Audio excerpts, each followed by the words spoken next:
হরে কৃষ্ণ, রাধে রাধে। জয় শ্রী গুরুপদ পদ্ম কি জয়। প্রিয় ভক্তবৃন্দ, দর্শক বন্ধু, 21 মার্চ বৃহস্পতিবার 7 চৈত্র।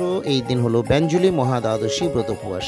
ব্যঞ্জলি মহাদ্বাদশী অর্থাৎ একাদশী পালন করতে হবে এবারে 21 মার্চ 7 চৈত্র বৃহস্পতিবার, এবং পরের দিন শুক্রবার 22 মার্চ 8 চৈত্র প্রাত 5:46 মধ্যে ব্যঞ্জলি মহাদ্বাদশী ব্রতের পারণ। হরে কৃষ্ণ, রাধে রাধে। এখন আপনারা দর্শন করুন ভক্তি বিজয় নামহট্ট ভবন অনুষ্ঠিত ভাগবতী অনুষ্ঠান। হরে কৃষ্ণ, রাধে রাধে। জয় জয় শ্রী গুরুপদ পদ্ম কি জয়। কেন ছাড়তে হবে? কেন নেশা করে হরিনাম কি করা যায় না? তাহলে ব্রহ্মাজিকে একবার জিজ্ঞেস করবেন যে আপনি কোন নেশাটা করেন, আমরা সেটাই করি। আচ্ছা, শম্ভুকে জিজ্ঞেস করা খুব ভালো। সবাই বলবেন শম্ভু তো নেশার মধ্যে থাকে, নেশারী লোকগুলো খুব শম্ভুকে ভোট দেয়, কিন্তু অ্যাকচুয়াল শম্ভু নেশাতে থাকে না। শম্ভু হচ্ছেন বৈষ্ণব রাজ, আমাদের বহু ঊর্ধ্বে। আমরা যদি চা পান সুপুরি না খাই, তাহলে শম্ভুজি গঞ্জিকা খাবেন কি করে? এটা এখানকার লোকেরা করে নিয়েছে। এটা মূল শাস্ত্র নয়, এটা সনাতন ধর্মের কথা নয়, এটা আত্মধর্মের কথা নয়, এটা জৈব ধর্মের কথা নয়, এটা বৈষ্ণব ধর্মের কথা নয়। বৈষ্ণব কি করে আসলো? বিষ্ণু থেকে। বিষ্ণু দাসে সুপ্রতিষ্ঠিত জনই বৈষ্ণব। কেউ মানে কেউ না মানে, যারা দীক্ষা নেয়নি, যারা ভগবানকে মানে না, যারা ভগবানের বিরোধী, তারাও কিন্তু সর্বত বৈষ্ণব। কিন্তু তাদের চেতনা, জ্ঞানটা, বুদ্ধিটা ঢেকে রয়েছে। মানে ছাইয়ের নিচে যেমন আগুন রয়েছে, ছাইটা পরিষ্কার সরিয়ে দিলে আগুনটা বেরিয়ে আসবে, ঠিক সেই রকম ভাবে সেই জীবাত্মা সে জানে না যে আমিও বিষ্ণুর দাস, ভগবান শ্রী হরির দাস, আমি আর অন্য কোনো দাস নই। আমি দাস, কার দাস? গোবিন্দের দাস। এক সময় শাস্ত্রের গ্রন্থে রয়েছে, খুব একটা আলোচনা হচ্ছে অম্বরীশ মহারাজের কথা। আপনারা তো শুনে থাকবেন, ভক্ত বৈষ্ণব অনেকে রয়েছেন, সাধারণরা কেউ কেউ শুনে থাকতে পারেন, না শুনে থাকতে পারেন। শাসাগরা পৃথিবীর অধীশ্বর বলা যায় মহারাজ অম্বরীশ। আর তিনি এখন 1 বছর ধরে তার একটি পারণ ব্রত চলছে। পুনরায় বছর শেষ হয়েছে, একাদশীর দিন পালন হয়ে গেছে, দ্বাদশীর দিন, এরপরে পারণের সময় এসেছে। পারণের সময়ের মধ্যে পারণ করতে হয়। দেখবেন পঞ্জিকায় যারা একাদশী করেন, পারনা বা পারণ বলে সময় দেওয়া থাকে, তার মধ্যে পারণ করেন। অম্বরীশ মহারাজ প্রস্তুতি নিচ্ছেন, এরপরে পারণ করবেন। কিন্তু আগে কি করে? ব্রতাদি করার পরে ব্রাহ্মণ বৈষ্ণবদের, ভক্তদের সেবা করার নিয়ম, তারপরে সেবা করিয়ে নিজেরা প্রসাদ গ্রহণ করেন। এগুলো নিয়ম, যে যতটা পারে। তো সেখানে তিনি সকল ব্রাহ্মণ ভক্ত বৈষ্ণবদের সেবা করিয়েছেন, সাধু সন্ত অতিথিদের করাচ্ছেন, সকলের সম্মান করেছেন। এরপরে পারণের সময় চলে আসছে, এরপর তিনি পারণ গ্রহণ করে নেবেন। আর ঠিক সেই সময় এসে উপস্থিত হলেন কে? দুর্বাসা মুনি এসে উপস্থিত হয়েছে। তাহলে এরপরে দুর্বাসার আতিথ্য করতে হয়। দুর্বাসার যখন আতিথ্য করবেন, দুর্বাসাকে আতিথ্য করতে করতে তার পারণের সময় চলে যাচ্ছে। আতিথ্য করেই এরপরে তিনি শীঘ্রই স্নানটা সেরে আসছেন যমুনা থেকে। স্নান সেরে এসে তারপরে তিনি পারণ সম্পূর্ণ করবেন, আর তারপরে আবার সব ভোজনাদি করাবেন, দান ধ্যান ইত্যাদি যা আছে। তো এই করে কিন্তু হ্যাঁ, দুর্বাসা কিন্তু এখনো, দুর্বাসা বলেন দাঁড়া, আমি আতিথ্যটা নেব, কিন্তু আমি স্নানটা সেরে আসি। স্নান সাথে চলে গেছেন দুর্বাসা। অম্বরীশ মহারাজ অপেক্ষা করছেন, ঘরে সাধু সন্ত মুনি এসেছে, আমি সেবাটা করি, তারপরে তো আমি কি করে তার সেবাটা করবো? এখন কিন্তু এসে উপস্থিত হলেন না, স্নান করছেন, দেরি হয়েছে। দুর্বাসা মুনির দেরি দেখে গৃহে অতিথি এসছেন, সাধু সন্ত এসছেন, দেরি হয়ে যাচ্ছে, পারণের সময় চলে যাচ্ছে। তাই আমাদের কি করতে হবে? পারণটা তো করতে হবে। এখন পারণ করবার জন্য এদিকে সময় চলে যাচ্ছে, তাহলে কি করা যায়? বিধান নিতে গেলে আমাদের কাছে আপনারা অনেক সময় জিজ্ঞেস করেন না, মহারাজ আমার তো অমুক জন মারা গেছে, তাহলে কি একাদশীটা করবো কিনা বাকি? ভক্তরা একাদশী কখনো কোনো অবস্থায় কোনো দিন ছাড়বে না। একাদশী কেন ছাড়বে? যাই হোক, তো পারণের সময় বিধান নিচ্ছেন ব্রাহ্মণদের কাছে। তখন ব্রাহ্মণরা বললেন যে মহারাজ, আপনি তো মহান কৃষ্ণ ভক্ত, আপনাকে আবার আমরা কি বিধান দেব? তবে যখন আপনি জানতে চাইছেন, জিজ্ঞেস করেছেন, তখন আদেশটা পালন তো করতে হবে, তাই উত্তর দিচ্ছি। আপনি এক কাজ করুন, জলপান করুন। জলপান করলে আপনার ওটা খাওয়া না খাওয়ার মধ্যে দুটোই আসে, তাই আপনার পারণ হয়ে যাবে, অথচ আপনার উপবাস থাকা হলো। দুর্বাসার আতিথ্য করে তারপরে আপনি ভোজন আদি করবেন। বলেন ঠিক আছে। তো সামান্য জল একটু মাত্র পান করেছেন আর সেটা বুঝতে পেরেছি। দুর্বাসা যখন আসছেন তখন বুঝতে পেরেছেন, এটা শ্রীমদ্ ভাগবতের কথা, আমার এই গ্রন্থে নেই, এটা আমি চৈতন্য ভাগবত নিয়েছি।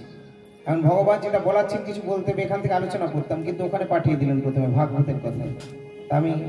আমি ওটা নিয়ে ভাবিনি, এই গ্রন্থ থেকে আলোচনা করার কথা। যাই হোক, তো এদিকে দুর্বাসা মুনি তখন বুঝতে পেরেছেন। কেন? যোগী তো, যোগীদের একটা পাওয়ার থাকে, তারা বুঝতে পারে, কিন্তু সম্পূর্ণটা বুঝতে কেউ পারবেন না, একমাত্র ভগবান। গুরুদেব এগুলো পাঠ বলে, তো সম্পূর্ণটা একমাত্র ভগবান বুঝবেন। দুর্বাসা বুঝে গিয়েছে, যেহেতু খেয়েছে কিছু। তো শ্রী গুরুদেব বলেন, একে তো দুর্বাসা মুনি খুবই রাগীদার, ক্রোধী, তার সঙ্গে আবার উপবাসী রয়েছে, একাদশী করে আছে। আচ্ছা, না খেয়ে থাকলে বাইরে থেকে যখন আপনারা আসেন, যখন একটু তৃষ্ণার্ত হয়ে বা ক্ষুধার্ত হয়ে, তখন মেজাজ এরকম খিটখিটে হয়ে যায় না? আর দুর্বাসা উপবাস করে আছে। একে তো দুর্বাসা, তাহে উপবাসী, না সম্বরিতে পারে তাই তার ক্রোধ রাশি। তাই একবার জ্বলন্ত অগ্নি এসে নিয়েই একেবারে দুর্বাসা রেগে মেগে অভিসম্পাত করতে শুরু করেছে মহান কৃষ্ণ ভক্ত অম্বরীশ। ভক্ত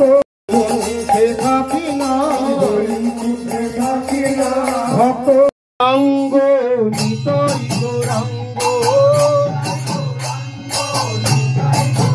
একবার প্রেম ভরে বলো ভাই,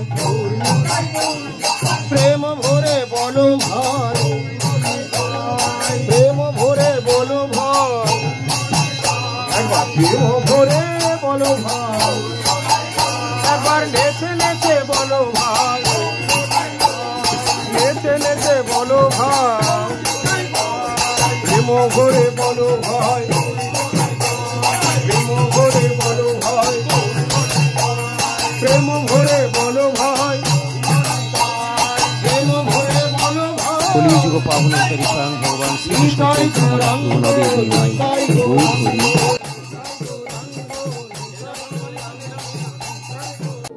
মায়াপুরী অবতরণ করলেন ফাল্গুনী পূর্ণিমা। হরি হরি বলে হরষিত হইয়া জন্মিলা চৈতন্য প্রভু নাম জন্মাইয়া। তারা হরি বলে, তারা হরি বলে, তারা হরি বলে, তারা হরি বলে।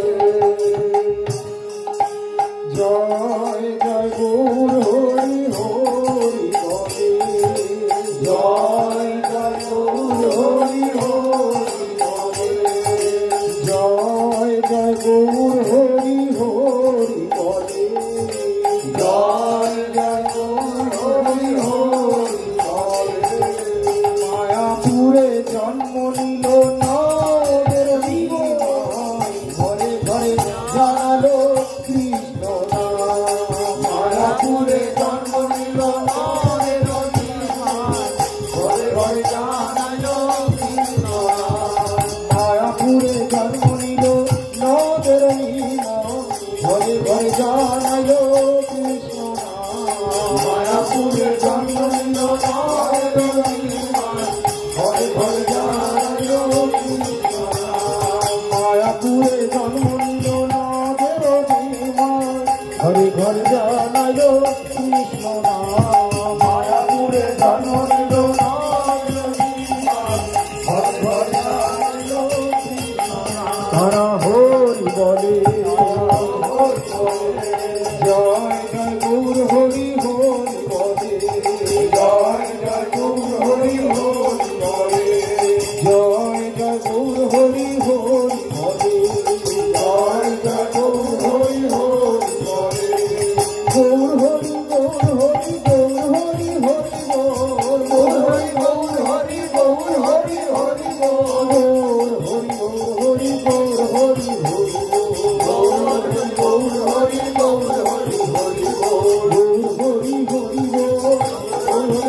এবার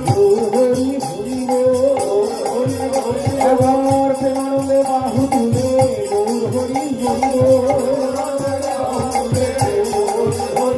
একবার প্রেমানন্দে বাহু তুলে গৌর হরি হরি বাহু তুলে একবার প্রেমানন্দে বাহু তুলে গৌর হরি হরি বাহু তুলে গৌর হরি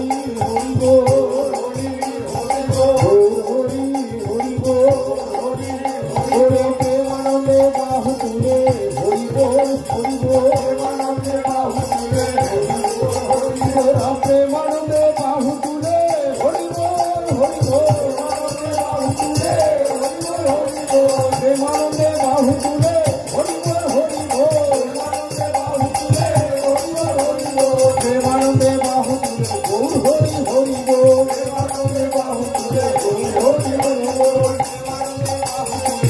হরি প্রেমানন্দে বাহু তুলে হরি হরি গৌর হরি হরি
नामाचार्य हरिदास ठाकुर की नाम अट्ट नाम संकीर्तन की गौर भक्त वैष्णव वृंदो की श्री चैतन्य भागवत ग्रंथों की हरि कथालोचना प्रारंभे प्रेम से वर्णित